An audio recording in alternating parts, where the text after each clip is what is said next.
Bonjour à tous les amis, très heureux de vous retrouver pour cette nouvelle vidéo qui va parler d'une règle dans le football. Pourquoi lorsque l'on retire son maillot on écope d'un carton jaune, à partir de quand cette règle est entrée en vigueur et pourquoi, c'est ce qu'on va voir dans cette vidéo. Cette vidéo est sponsorisée par l'application OneFootball. Cette application te permet d'avoir toute l'actu en temps réel sur le foot, mercato, résultats de match, actu club par club. L'application est gratuite, le lien est dans la description. Et cette règle est entrée en vigueur en 2004. L'article 12 des lois du jeu par le Conseil international du football stipule que les joueurs sont autorisés à exprimer leur joie lorsqu'un but est marqué, mais sans effusion excessive. Un joueur doit être averti si, de l'avis de l'arbitre, il fait des gestes provocateurs, s'il grimpe sur les grilles entourant le terrain, s'il enlève son maillot ou s'en couvre la tête, et enfin s'il recouvre sa tête ou son visage d'un masque ou d'un article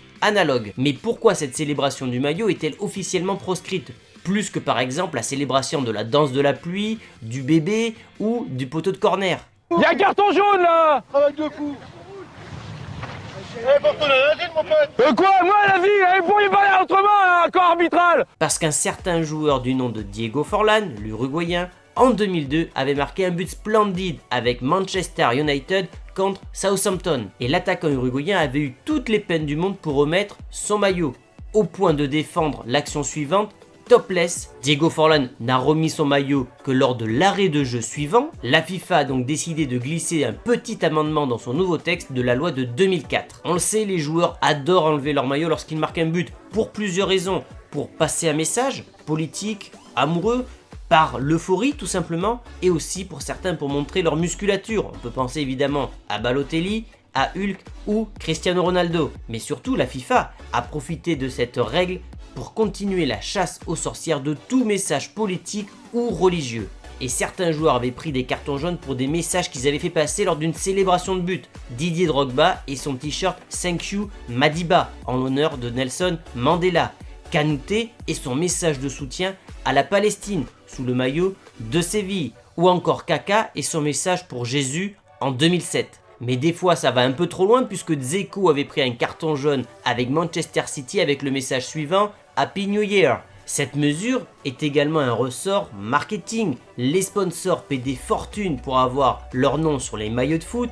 On les voit en zoom lorsque les joueurs marquent un but, alors si ces derniers les retirent, les marques n'en ressortent pas gagnantes. L'objectif est que l'on voit leur marque le plus possible. Et donc si un joueur est topless lors d'une célébration de but, il y aura un manque à gagner pour les sponsors. Donc évidemment que le cas économique intervient également pour cette loi. La FIFA n'a jamais officialisé cet argument marketing, mais il est clair que les sponsors ont largement apprécier la règle. Mais ça n'empêche pas de temps en temps certains joueurs de faire cette célébration. On peut penser à Cristiano Ronaldo contre le Barça qui en faisant cette célébration a été exclu en suivant puisqu'il avait déjà pris un carton jaune auparavant. Voilà les amis pour cette mini vidéo qui explique pourquoi désormais il est interdit d'enlever son maillot de foot lors d'une célébration. Si vous avez apprécié, n'hésitez pas à lâcher un maximum de pouces bleus, à vous abonner si ce n'est pas encore fait et on se retrouve dès demain pour une nouvelle vidéo. Ciao les amis!